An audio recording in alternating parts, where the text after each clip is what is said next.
Hello there. Let me take you back to a time before paid DLC and microtransactions. Before early access builds and day one patches. Let's go back to 2001, when you just got your hands on a PlayStation 2 and the summer's hit release from Capcom, Devil May Cry. The premier hack-and-slash action game, sporting a crazy cool protagonist who quips with demons and slays with style. Dante, the half-demon, half-human devil hunter. This game really cemented the character action genre in the video game industry. It was no longer enough to have a heroic player character. He also needed to be a badass with a sword and a bombshell on the battlefield. Of course, with every great game comes its imitators, who want in on the hype.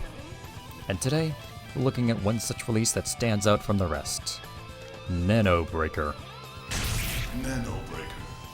I love the way the guy on the title screen says that. This little piece was put out by Konami in 2005. Yeah, this was so far back in time that Konami still made video games, let alone a brand new IP like this one. So, let's boot up the game and break some nanos.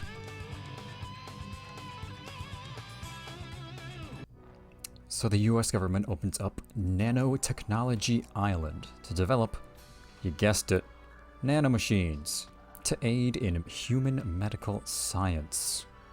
But the master computer controlling all the nanos goes haywire and corrupts the island's inhabitants, turning them into orgamechs. They're essentially monsters that are too strong for normal humans to fight. So this scientist guy explains that the nanomachines self-replicate using iron found in the blood, and they'll keep multiplying until the whole world is taken over. General Raymond here pulls his old friend Jake out of cold sleep, so he can assist a lone scientist to shut off the main computer and put a stop to all this. He gives him the plasma sword, an experimental weapon that morphs into other shapes for certain attacks. And with that, we're in the game. It's a hack and slash game, so you've got a lot of enemies and a bevy of stylish moves to take them down. Square is for horizontal attacks, and triangle is for vertical attacks. You mix these two up for different combos. You do have more attacks though. R1 is used to shift your buttons. So R1 plus square, that gives you thrusting attacks. And R1 plus triangle gives you launchers. Now you'd think that having an attack specifically made to launch the enemy into the air would mean sick air combos, right? And unfortunately, that's not the case here. Nano Breaker. Nano Breaker. This game has very little in terms of aerial combat. You do have a jump on X, but you can only attack once in the air. And none of your jumping attacks are all that cool either. So, you'll be doing most of the combat on the ground. Speaking of, let's get into the real meat of this game, the combos. In most games like this, you take out some enemies, collect money or experience points, and then cash them in for new moves. But not this game. In Nano Breaker, you collect combo chips, which you then install into a locked combo slot on the combo tree. Now you have access to all the moves on that line, until a combo chip of a higher level is needed. Also, if you happen to have unlocked a move that you don't really like, well, you can just take that combo chip out and just slam it into another slot instead. Now, this is something that a lot of games of this era needed more of, being able to refund your moves if they turned out to be not as cool as you'd hoped. There's also special finishers to the combos, like the sword turning into a big scythe, or a big axe, or a big hammer, or a bigger sword. These aren't just for show either. And throughout the footage, you just might notice Jake's wings extending sometimes. This signifies limit removal, a state where Jake's attacks will do more damage, and any attack that ends with a transformation move will dismember any foes that hit. This means that the scythe moves will slice a whole group of enemies horizontally. Axe moves will slice one enemy vertically, and hammer moves will smash anything directly in front of you. These techniques are really useful for dealing with brutes that have large health pools, or annoying enemies that you can't stand to fight.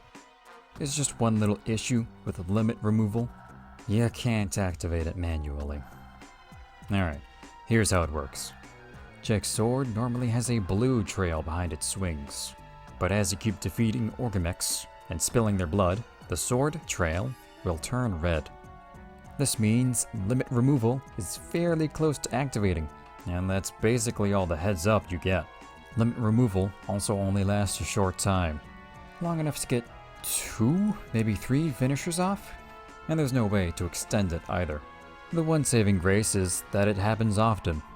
It's not uncommon to enter this frenzy state multiple times per encounter. I don't dislike the way it's implemented. It certainly is different from its peers at the time, but if there's one thing I could change, it would be adding a flash of light and a sound cue. You know, like psh, something to let you obviously know that you're in limit, because as it is now, sometimes you're just wailing on dudes and then it's like, hey, limit. And I'm like, knock before you enter. Now, eagle-eyed viewers may be asking themselves, but if the powered up state just happens on its own, then what's the blue meter below the life bar? This is the next feature of the battle system, which I'd like to talk about. Boosters. Aside from finding combo chips, you can also acquire boosters, which consume the blue meter. Blue meter go up based on how much blood is spilled, so do those finishers as often as you can. Now, the boosters themselves are a bit of a mixed bag, as they either confer some effect to Jake, or perform an attack. Status up will reduce damage taken and negate knockback from attacks. Plasma orbs surrounds Jake with these glowing orbs that damage enemies. Speed up will increase Jake's speed and damage. I guess this is more like a traditional devil trigger found in Devil May Cry.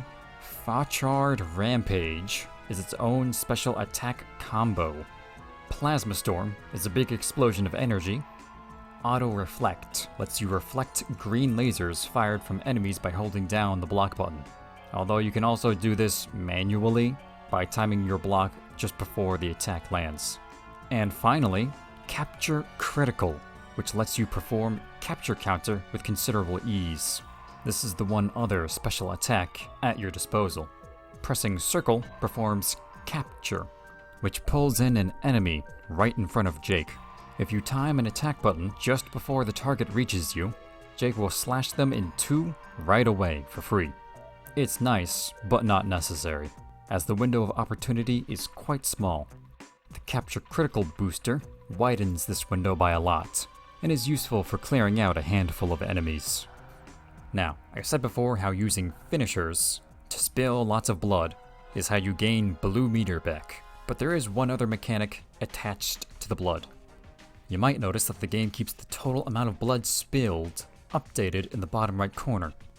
For every 2,000 gallons spilled, you'll either get a life pickup or a booster pickup.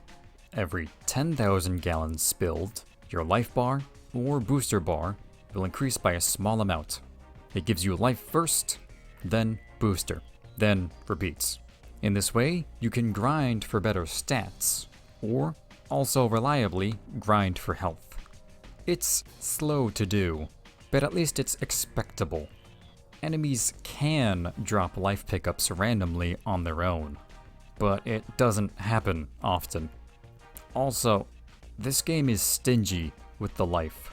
Aside from a few placed life drops that never respawn, these are the only methods to getting your health back.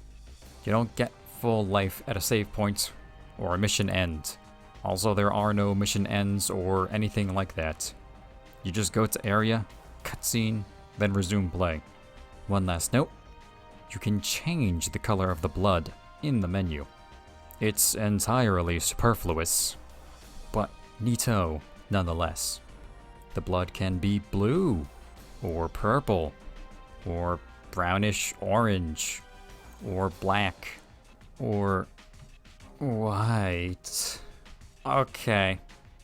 I like it best with this light blue. That just speaks to me somehow, like this is what future science liquid should look like. Yeah. So, let's get back to the story. Jake lands on Nanotechnology Island, slices a Venus flytrap in half, which is pretty cool, I guess. While walking across a bridge, a red cyborg man stops him. and demands a fight. This is Keith.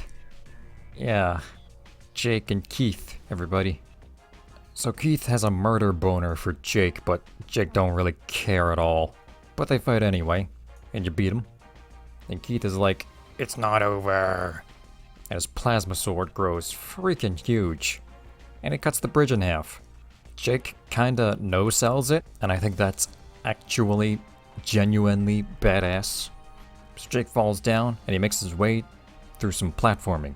And when he makes it back to land, he runs into Michelle, the scientist sent to the island alone to shut down the main computer.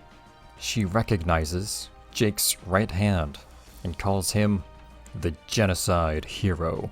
He offers his aid, but Michelle says she doesn't want any help from a soldier who kills innocent women and children. Jake is disturbed by this, but says nothing. Throughout most of the game, he's real apathetic and mysterious like that. Jake leaves to go turn on the island's main generators, and he also finds an old homeless man living in the sewer. This guy fixes broken stuff because, well, no reason. Not yet, at least. Jake returns to Michelle, but she's dying of nanomachines in the air. So Jake saunters on down to the nanomachine lab to get some medicine to suppress their activity. He has another run-in with Keith. It's about the same. He has more health and a few new moves, but nothing greatly different. Jake returns to Michelle with the pills. Then they both head to the big satellite dish so they can transmit the emergency shutdown for all the nanomachines. Jake fights a big square tank. Then General Raymond shows up with Keith. Turns out he was the bad guy all along. Wow. Raymond also reveals that Jake has never killed any innocent people, just many, many soldiers. Well, thank God. He's not a senseless murderer.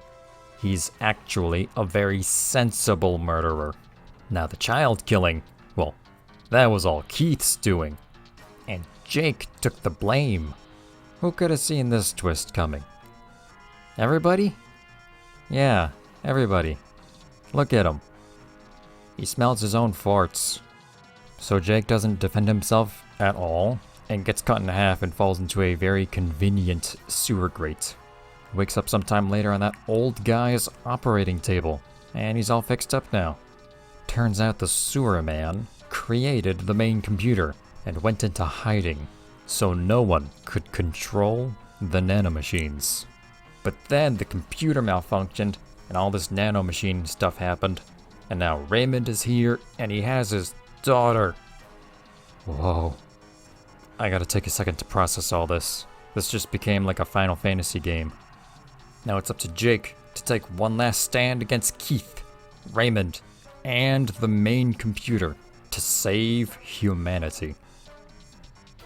Okay, let's back up a little. So that's the main plot of Nano Breaker. But let's talk a little more about the moment-to-moment gameplay. I've already explained the combo system and how neat it is, but what about the enemies themselves? Well, we have these fairly normal human shape orgamechs. You know, 2 arms, 2 legs, 1 head. These guys fill up the bulk of the game. They're not too threatening one at a time, but if you get surrounded, you could take a few hits. Cutting them in half is ill-advised, since the top half can still crawl around on the ground and swipe at you. You'd have to go to each guy and hit him on the head to finish them off. These bug-like things float around and either shoot a projectile or spin at you with like a drilling attack. Using a horizontal finisher is also bad since the top half can survive. We got dogs that charge you, fatties with lots of health, and they do this belly dash. This caterpillar thing, apparently this is supposed to be a scorpion, but whatever it is, it can only be harmed by stab attacks. This guy, look at this guy. You fought this guy in like Dark Souls. He's got this big double shield that deflects attacks, and he whittles down your health and your patience you know exactly how frustrating it is to fight this thing. There is this little bubble. It's pretty unique. It doesn't attack or move, but if you try to capture a lasso, it'll pull in your tether and protect other enemies. It has really high health, so it's best to take it out with a finisher. Walnut that hatches open vertically or horizontally and shoots a wide beam along that path. I like this one because it feels very intended for this game. Like, it's invincible when it's closed, but when it opens, you have to hit it with attacks that match its current formation.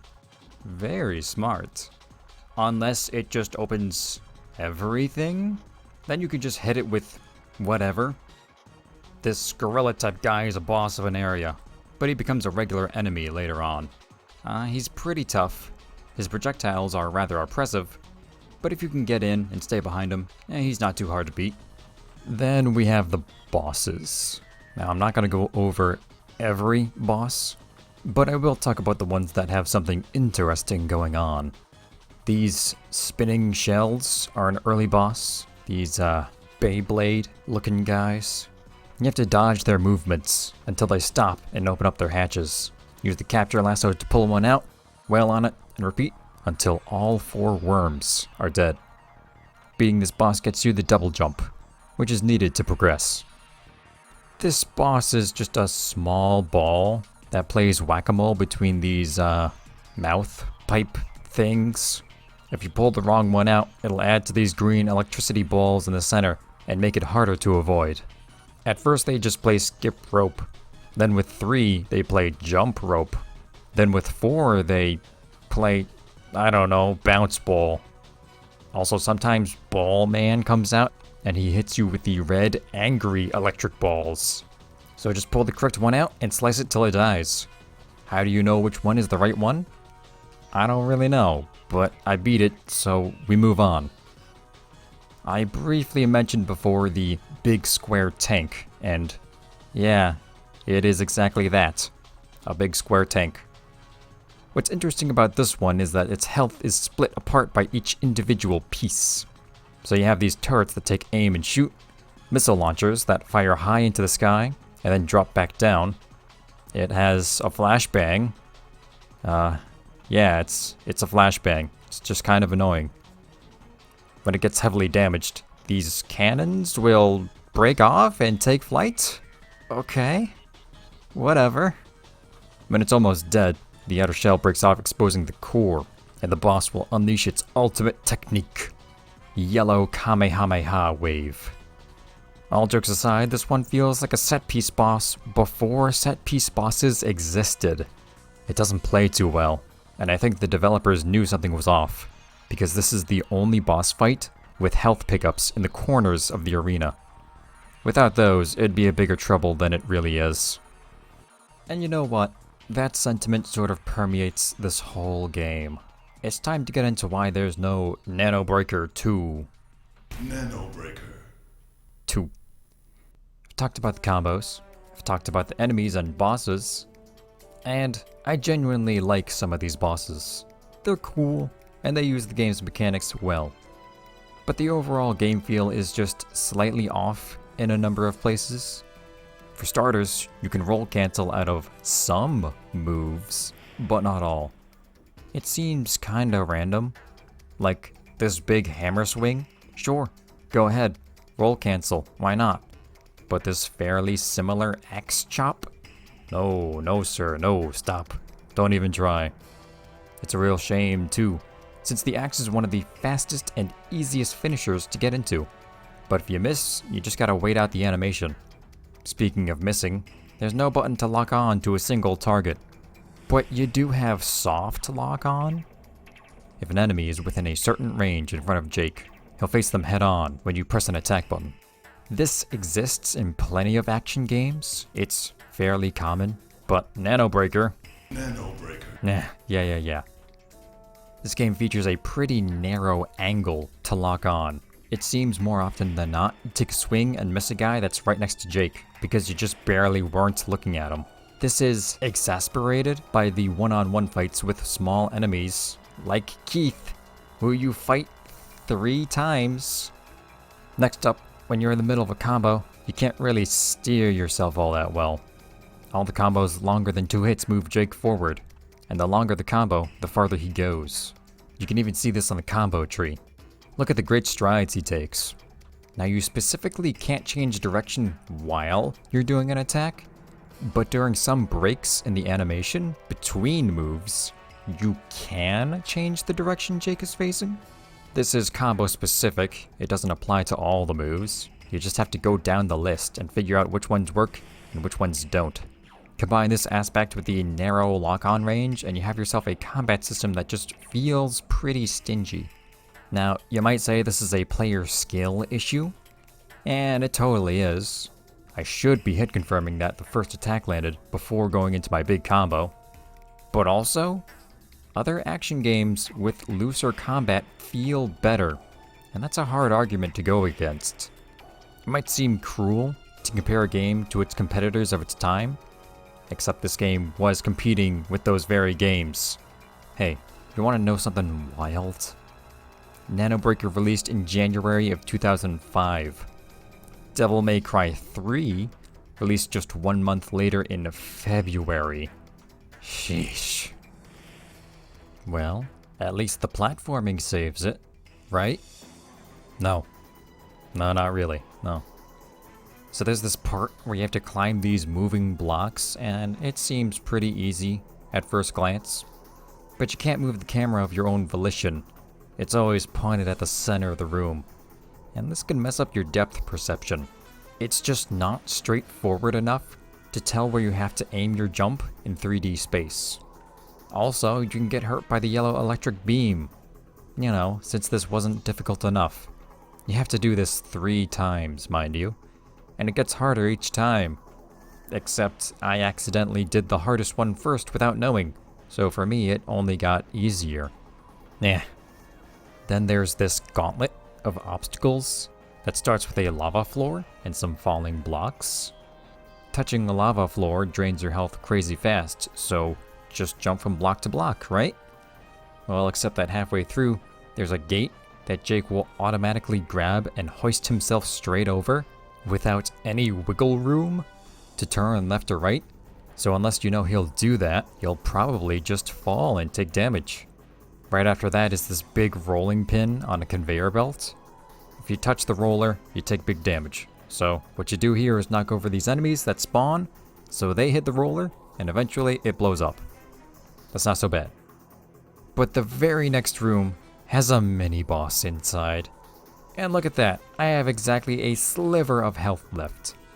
Well, I don't really know what I'm up against, so I die, and I restart before the lava. Now, it's easier the second time around, but right after the fight, you get put into this room. Seems innocent enough, just some flying enemies and those orbs that stop your capture lasso. Then I see on the minimap there's a green dot. That means there's an item to pick up down there. So, I jump down and, the walls. The walls are coming in. Hey, the walls!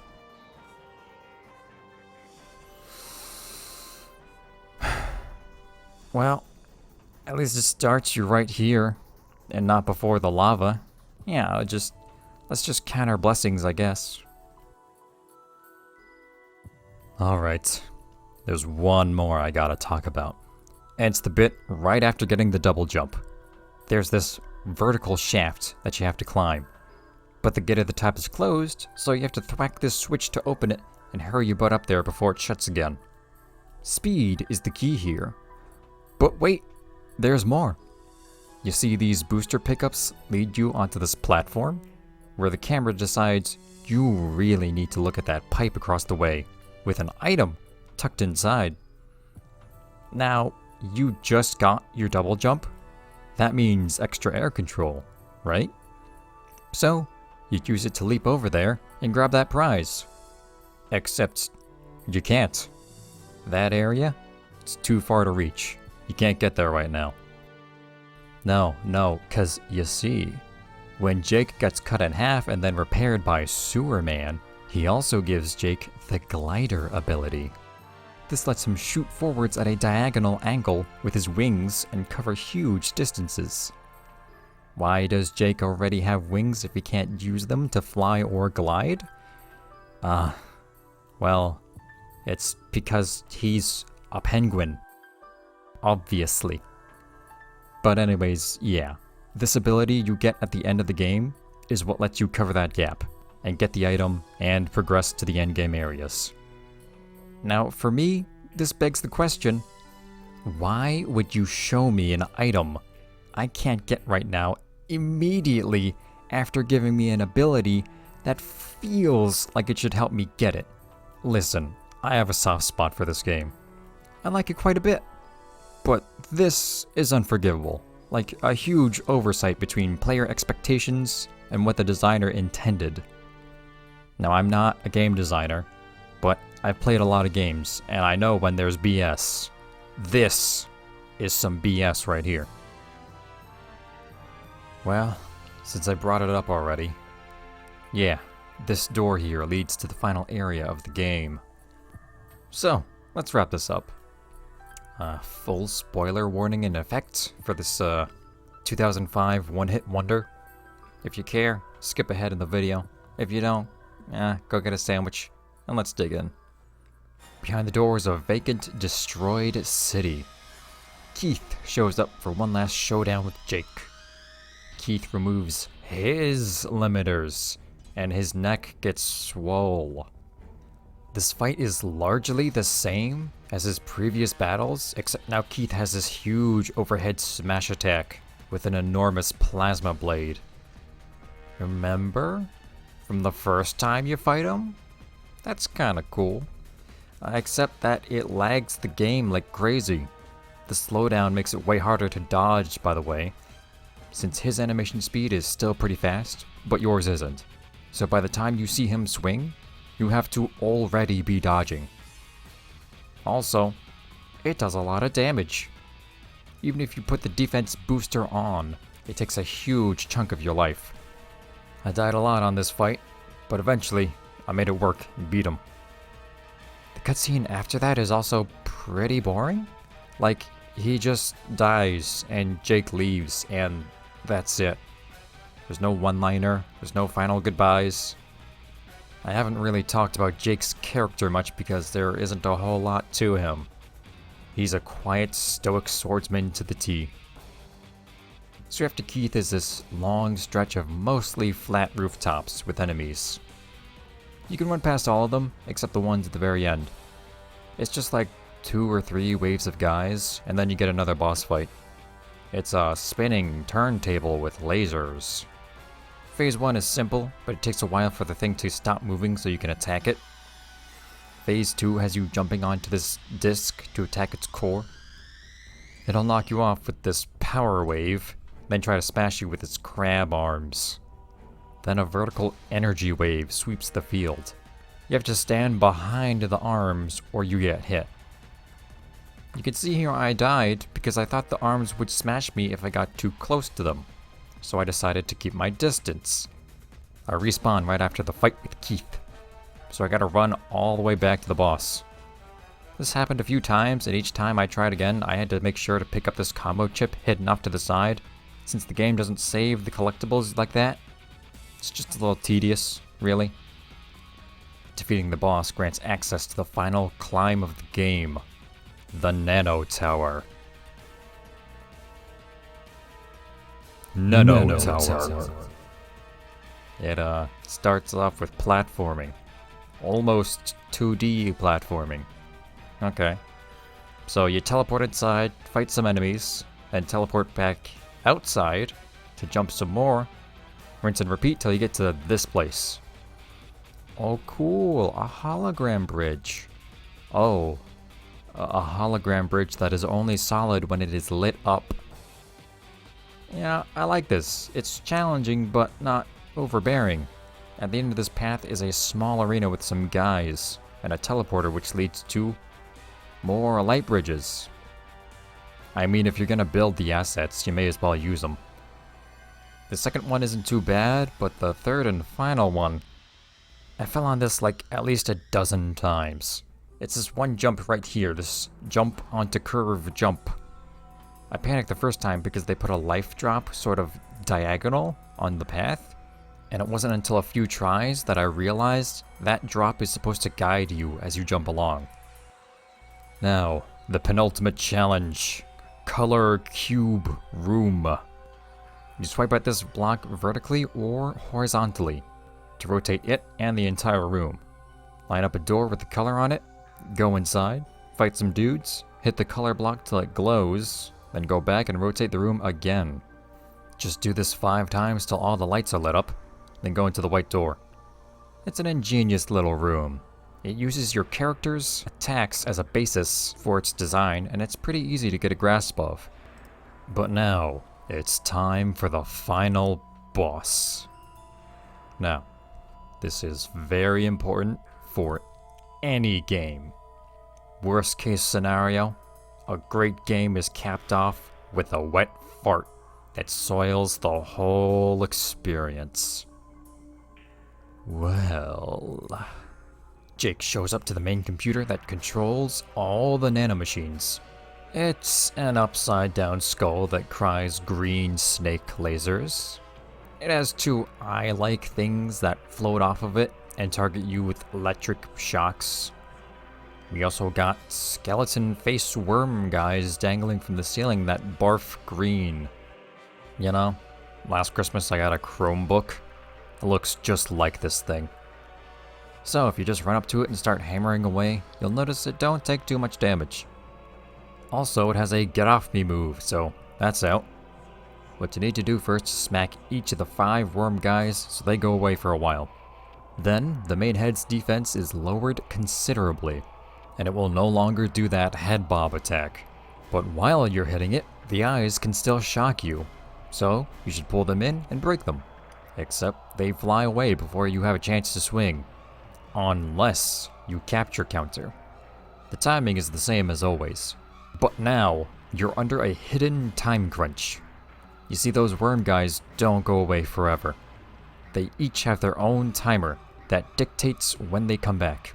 This means you have to take them all out, one after another quickly, or else their respawn time will be staggered, and you won't get much time to damage the head.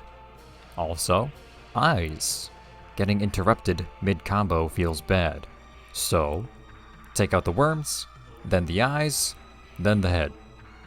If your execution is spot on, you can take out this boss in just 2 waves of respawn, but it's real tight. After its health bar is drained, the skull part opens up to reveal a brain squid thing that crawls around. It doesn't attack directly, but it does leave a small orange slime that damages you if you step in it.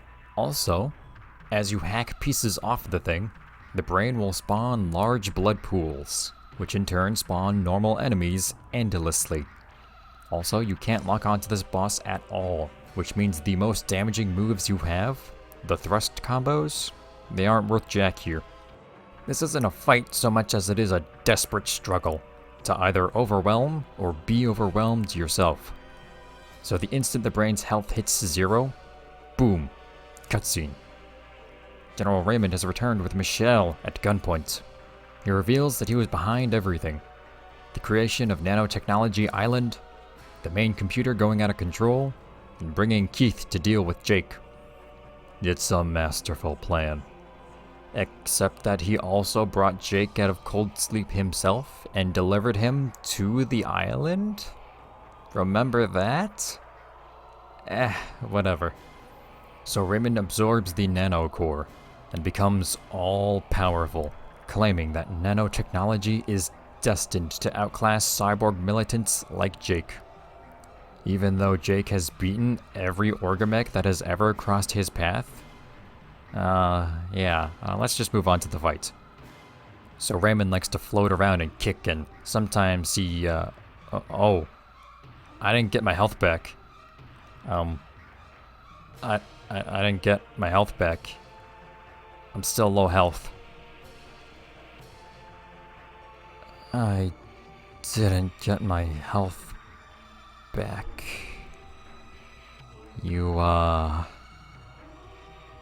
There's no checkpoint.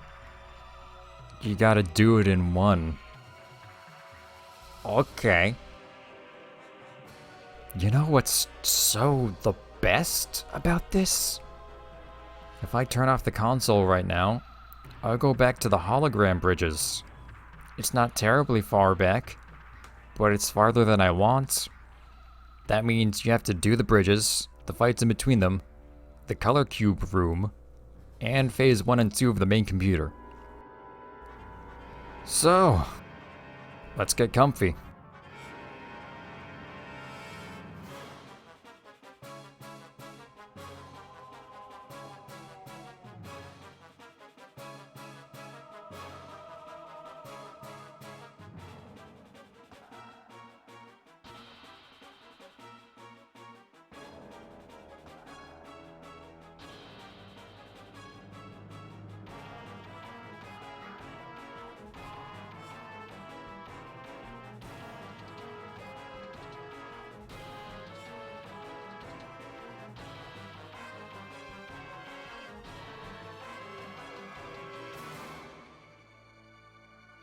Game over.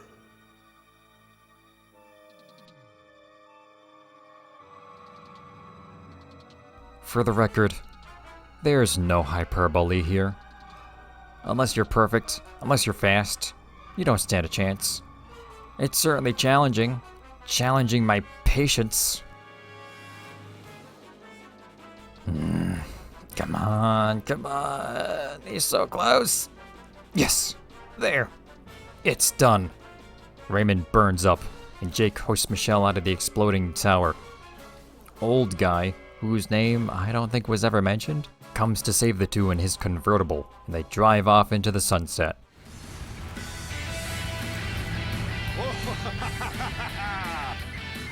So, what do you think, huh? Not too shabby for an old guy.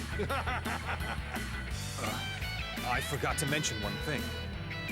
What's that? Bridge up ahead. It's gone.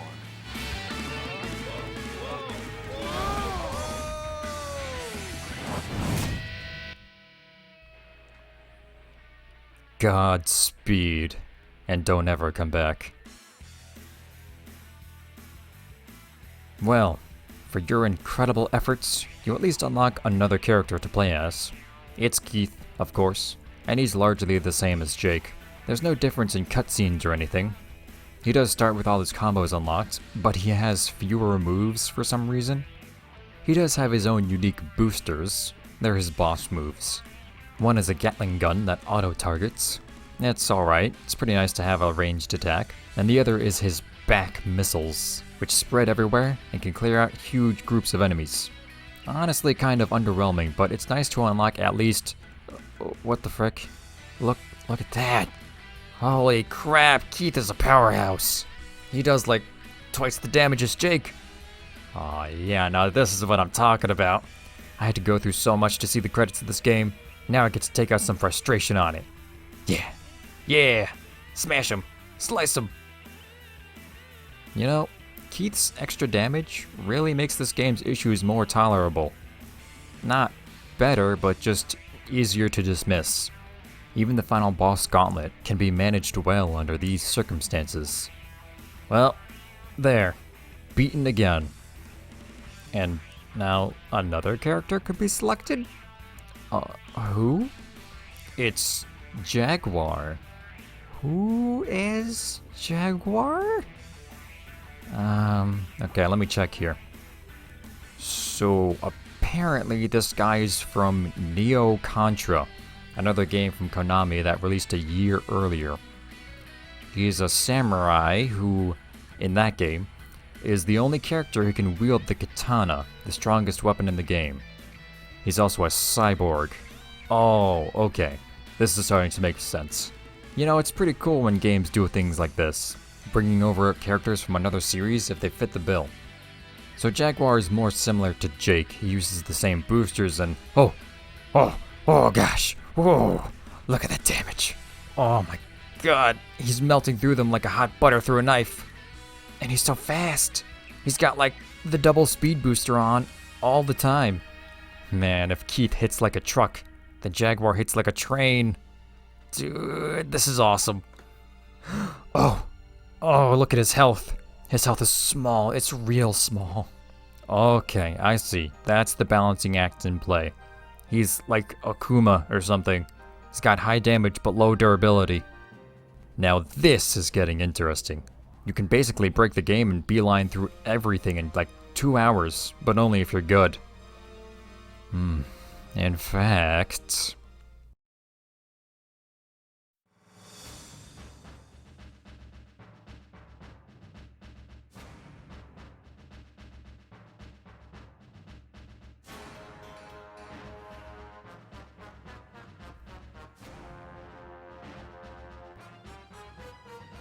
Dude, I'm there.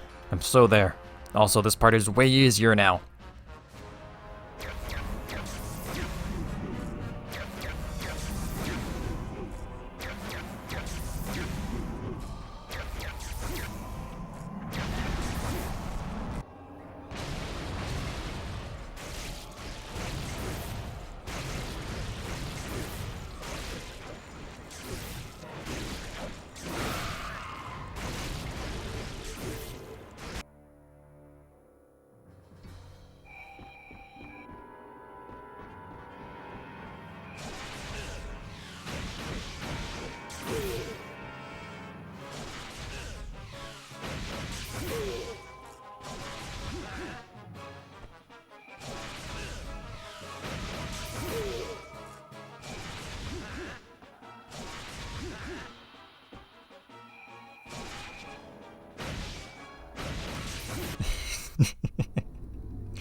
Oh, I understand.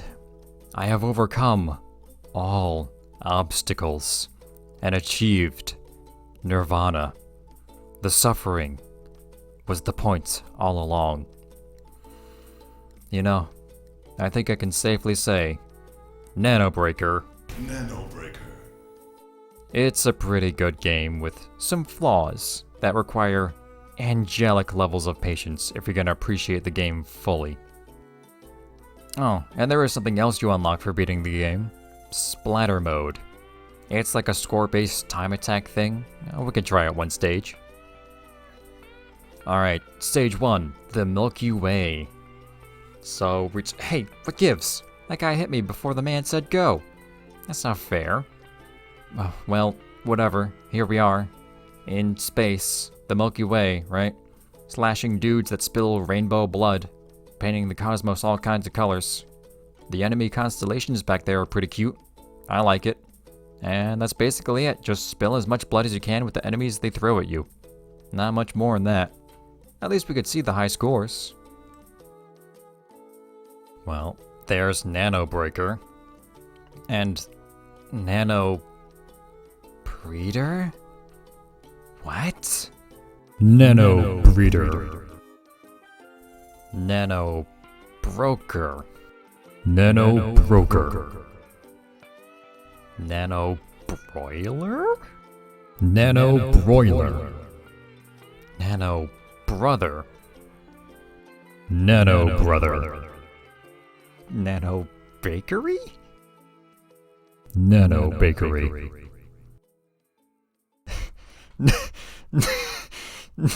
Nano Beer. Nano Beer. What? What does it mean? Nano Beer.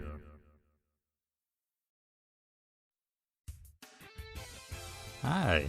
If you made it this far in the video, well, congratulations. This is the end of the video. Good job. Thank you for watching quite literally all the way to the end. Not everybody does that with videos. Even I don't do that sometimes. But thank you for watching the video. I am Wounded Edge, or W Edge, or whatever.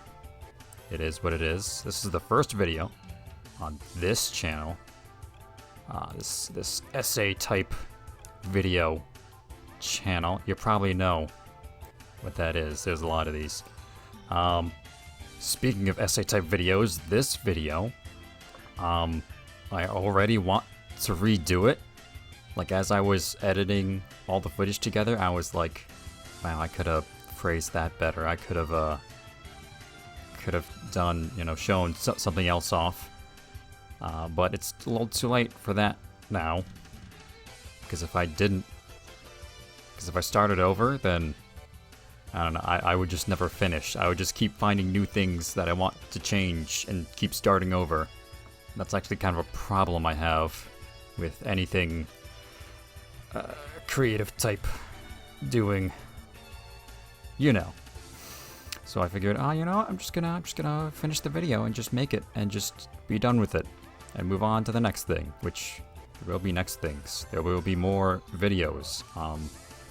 If you're watching this video, as soon as it comes out, there won't be any videos to click on the screen because there will only be the one video. But I do have plans for more videos, like I said just a moment ago. So in the future, there will be videos to click on here. Who knows what those could be? Ooh, it's a surprise.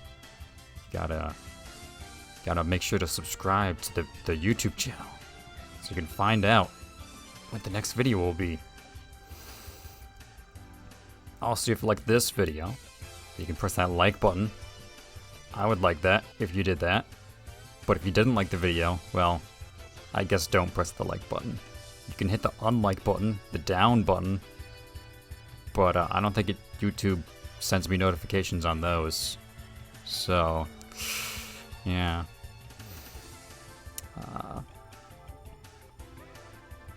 As for the things in this video that I wish I could have talked more about, I wish I talked more about the fights with Keith, which upon retrospect is kind of a weird thing to not talk about considering he's such a important character and he shows up like 3 times. But the final time you fight him, I talked about that and his big dumb slam move. That's kind of the most interesting thing about him, really. The prior 2 fights, he walks up to you, swings at you, and then you move out of the way and you hit him. Yeah, it just kind of is what it is.